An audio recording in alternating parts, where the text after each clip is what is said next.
Oke, Assalamualaikum warahmatullahi wabarakatuh. Salam sejahtera untuk kita semua. Puji syukur atas kehadiran Allah dan nikmat yang Tuhan limpahkan sehingga kita dapat berkumpul dalam forum penjelasan ini, dan semoga kalian dalam keadaan sehat walafiat. Bapak dan Ibu yang saya hormati, yang sedang menonton, saya sangat senang dapat menjelaskan dan mengerjakan tugas dari Bapak atau Ibu pada forum ini. Oke, yang pertama-tama saya akan perkenalkan diri. Perkenalkan, nama saya Gun Plaza dari Prodi Ilmu Ekonomi, Fakultas Ekonomi Bisnis. Di sini saya akan menjelaskan materi atau tugas bahasa Indonesia Universitas Muhammadiyah. Yang di sini saya akan menjelaskan materi tentang kalimat efektif. Apa sih kalimat efektif itu? Kalimat efektif itu adalah kalimat yang sesuai dengan kaidah bahasa baik ejaan maupun tanda bacanya sehingga mudah difahami oleh pembaca atau pendengarnya. Begitu. Suatu kalimat dapat dikatakan sebagai kalimat efektif jika memiliki beberapa syarat. Syarat yang pertama yaitu mudah dipahami oleh pendengar atau pembaca. Yang kedua, tidak menimbulkan kesalahan dalam menafsirkan maksud dan sang penulis. Dan yang ketiga, menyampaikan pemikiran penulis kepada pembaca atau pendengarnya dengan tepat. Yang keempat, sistematis dan tidak bertele-tele. Itulah suatu kalimat syarat suatu kalimat dapat dikatakan sebagai kalimat efektif. Oke, yang selanjutnya yaitu ada karakteristik dan prinsip kalimat efektif. Yang pertama itu ada kehematan kata. Apa sih kehematan kata itu? Kehematan kata itu adalah kalimat efektif yang tidak menggunakan kata-kata atau frasa yang tidak perlu digunakan untuk menghindari pemborosan kata di dalam kalimat. Hal yang harus kita perhatikan dalam hal ini adalah yang pertama, menghindari unsur yang sama pada kalimat majemuk. Contohnya kita bisa lihat contoh di bawah ini. Yang pertama yaitu kalimat yang tidak efektif. Saya tidak suka buah apel dan saya tidak suka durian. Kalimat ini kalimat tidak efektif. Sedangkan yang efektif yaitu saya tidak suka buah apel dan durian. Jadi yang di atas kalimat tidak efektif dan yang di bawah kalimat yang efektif, begitu. Oke, yang selanjutnya menghindari kesinoniman dalam kalimat. Contohnya, saya hanya memiliki 3 buah buku saja. Kalimat ini kalimat tidak efektif. Sedangkan yang di bawah kalimat yang efektif seperti ini. Saya hanya memiliki 3 buah buku dan tidak memakai saja. Ini yang dinamakan kesinoniman. Oke, yang selanjutnya yaitu menghindari penjamakan pada kata jamak. Contohnya seperti di bawah ini. Para mahasiswa mahasiswi berunjuk rasa di depan gedung rektorat. Kalimat ini kalimat yang tidak efektif. Sedangkan kalimat yang efektif yaitu seperti yang ini. Para mahasiswa berunjuk rasa di depan gedung rektorat. Oke, itulah cara tadi. Oke. Yaitu ada yang kedua, kecermatan. Yang dimaksud dengan kecermatan itu adalah cermat dan tepat dalam memilih kata sehingga tidak menimbulkan kerancuan dan makna ganda. Oke, kita langsung saja ke contoh. Contohnya seperti guru baru pergi ke ruang guru. Kalimat ini kalimat tidak efektif, sedangkan yang efektif seperti yang di bawah. Guru yang baru pergi ke ruang guru, seperti ini yang efektif. Oke, selanjutnya ada kesepadanan struktur. Kesepadanan adalah keseimbangan antara gagasan atau pemikiran dengan struktur bahasa yang dipakai dalam kalimat. Ciri-ciri kalimat yang memiliki kesepadanan struktur yaitu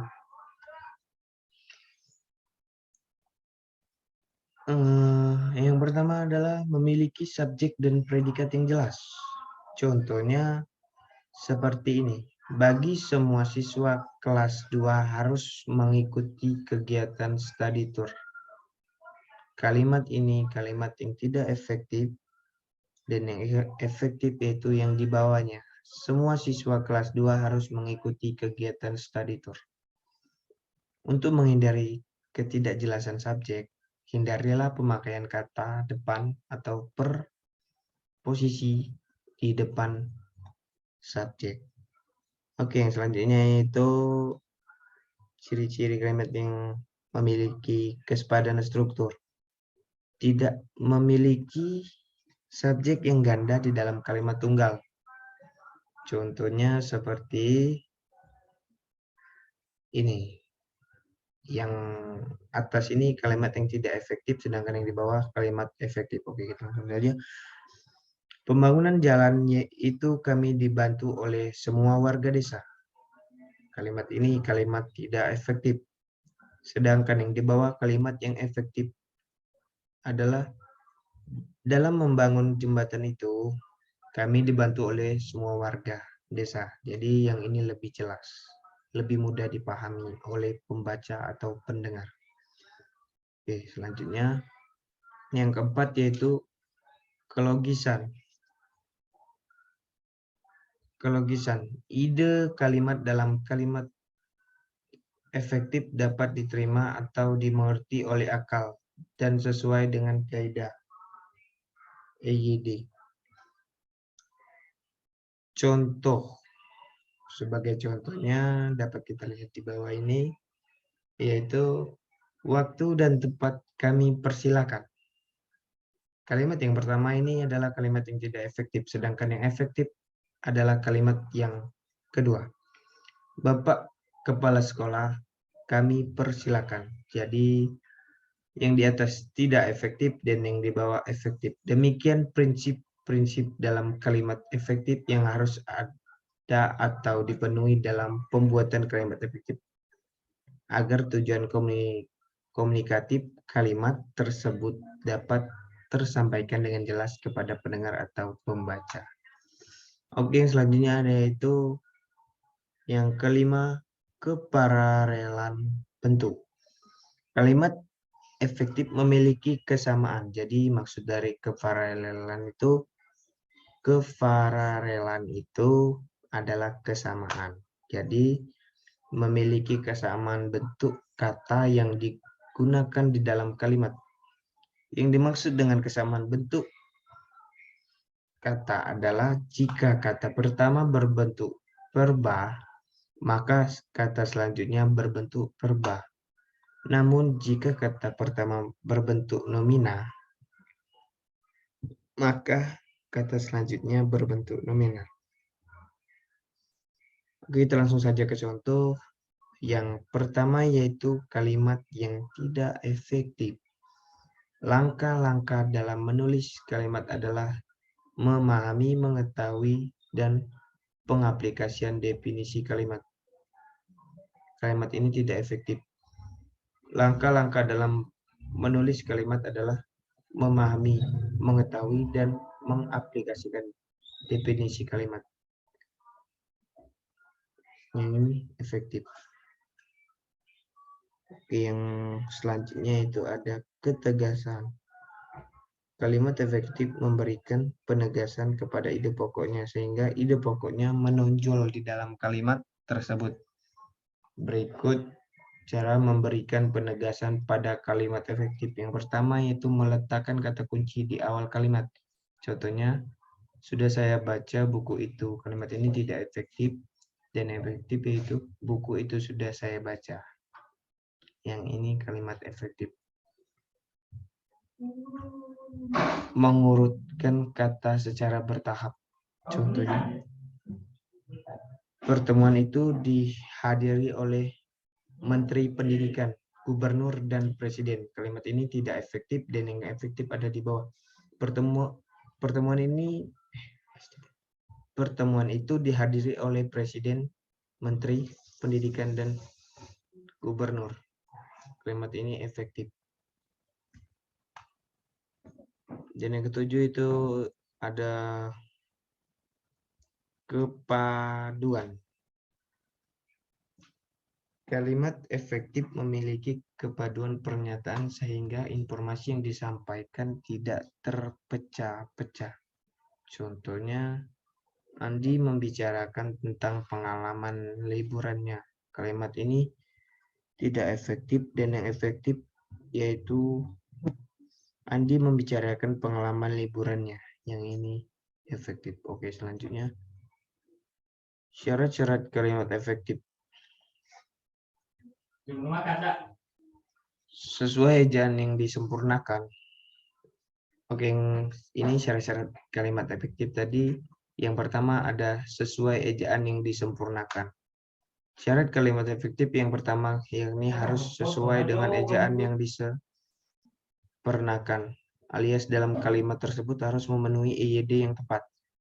Mulai dari penggunaan huruf besar, tanda baca, ejaan yang tepat, memperhatikan kata baku, dan unsur-unsur yang sesuai EYD. Dan syarat-syarat kalimat efektif yang kedua yaitu mempunyai subjek dan predikat. Syarat kalimat efektif yang baik juga harus memiliki susunan yang sistematis. Maksud dari susunan sistematis adalah kalimat yang terdiri atas subjek, predikat, dan objek atau keterangan. Nah, dari subjek, predikat, dan objek atau keterangan tersebut harus disusun agar pembaca tidak pusing maksud dari kalimat yang ingin disampaikan. Oke, yang ketiga yaitu tidak bertele-tele. Sesuai dengan namanya, kalimat efektif tidak boleh menjelaskan secara bertele-tele dan membuang banyak kata. Karena jika kalimat tersebut terlalu boros kata, maka tidak termasuk ke dalam kalimat efektif. Untuk itu, kamu harus teliti memperhatikan kata-kata yang digunakan untuk membuat susunan kalimat efektif. Oke, yang keempat yaitu tidak multi tafsir. Syarat terakhir dari kalimat efektif adalah pembaca dapat mengartikan kalimat yang disampaikan dengan baik sehingga tidak ambigu atau kesulitan dalam mengartikan maksud dari sebuah kalimat. Kesimpulannya adalah sebuah kalimat dapat dikatakan kalimat efektif apabila menggunakan kaidah ejaan yang disempurnakan, mempunyai subjek dan predikat, tidak bertele-tele dan tidak ambigu.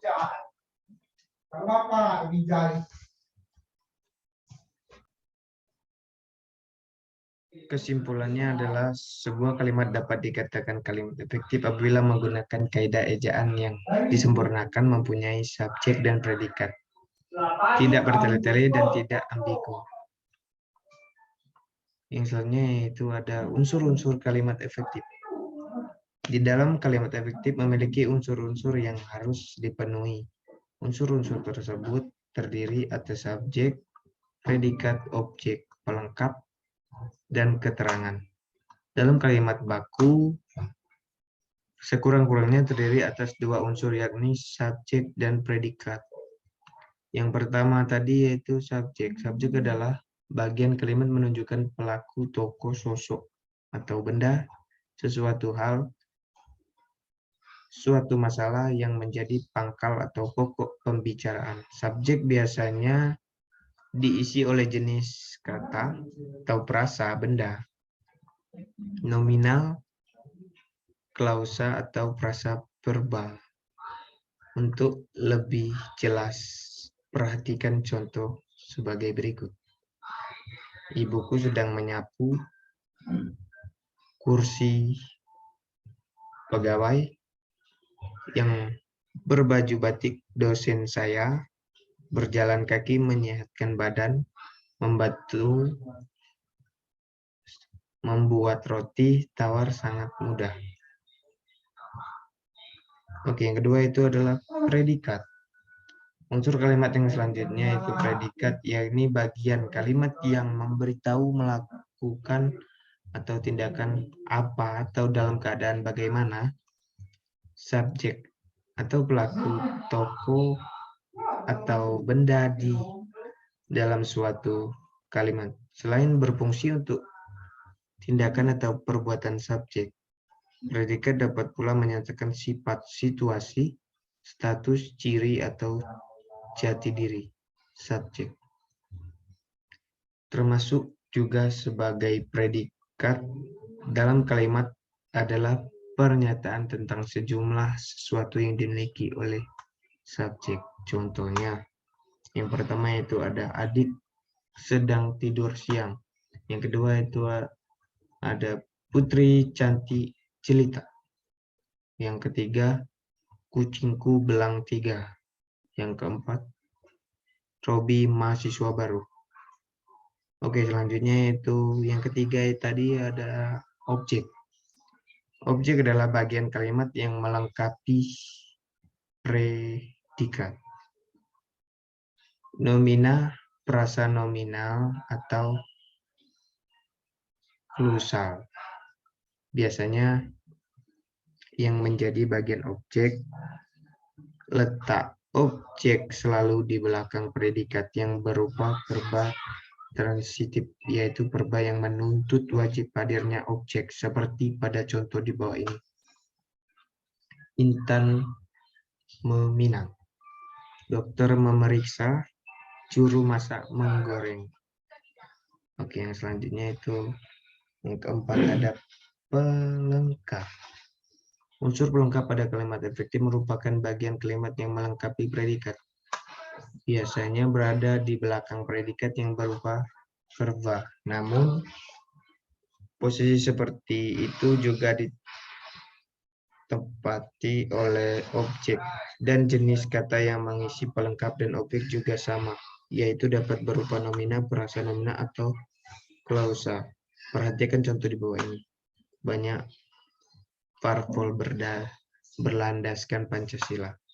Subjek, predikat, pelengkap. Pada kalimat kedua berlandaskan ia melengkapi objek.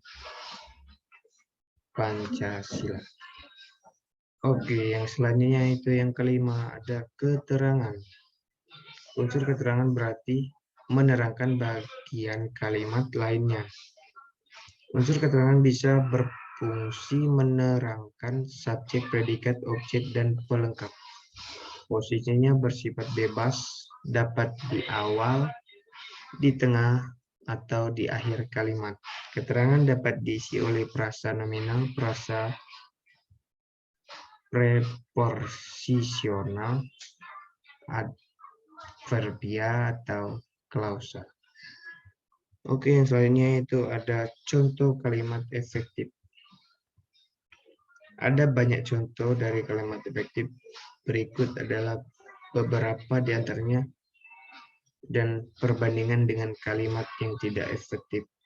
Novia membeli kue untuk adiknya. Bentuk tidak efektifnya adalah seperti ini. Diana membelikan kue untuk adiknya Novia. Yang kedua itu ada anak-anak harus berhati-hati jika melewati lorong. Bentuk tidak efektifnya adalah seperti ini. Para anak-anak harus berhati-hati jika anak-anak melewati lorong. Oke, yang ketiga itu setiap hari Senin anak-anak upacara bendera. Bentuk tidak efektifnya adalah setiap hari Senin para anak-anak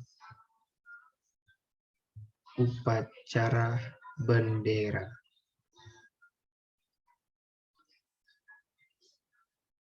Oke.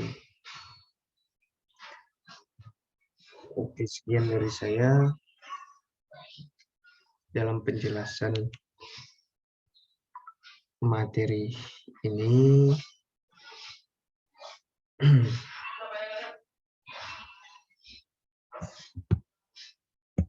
Demikian beberapa hal yang bisa saya sampaikan pada kesempatan ini. Saya mohon maaf yang sebesar-besarnya apabila ada penjelasan saya yang kurang jelas. Di sini saya juga masih belajar, masih kurang banyak pelajaran dan masih ingin terus menuntut ilmu dan belajar. Saya mohon maaf yang sebesar-besarnya apabila ada tutur kata maupun tindakan yang kurang berkenan bagi Bapak atau Ibu yang menonton. Dengan ini presentasi hari ini saya tutup. Terima kasih atas kehadirannya. Saya akhiri. Wassalamualaikum warahmatullahi wabarakatuh.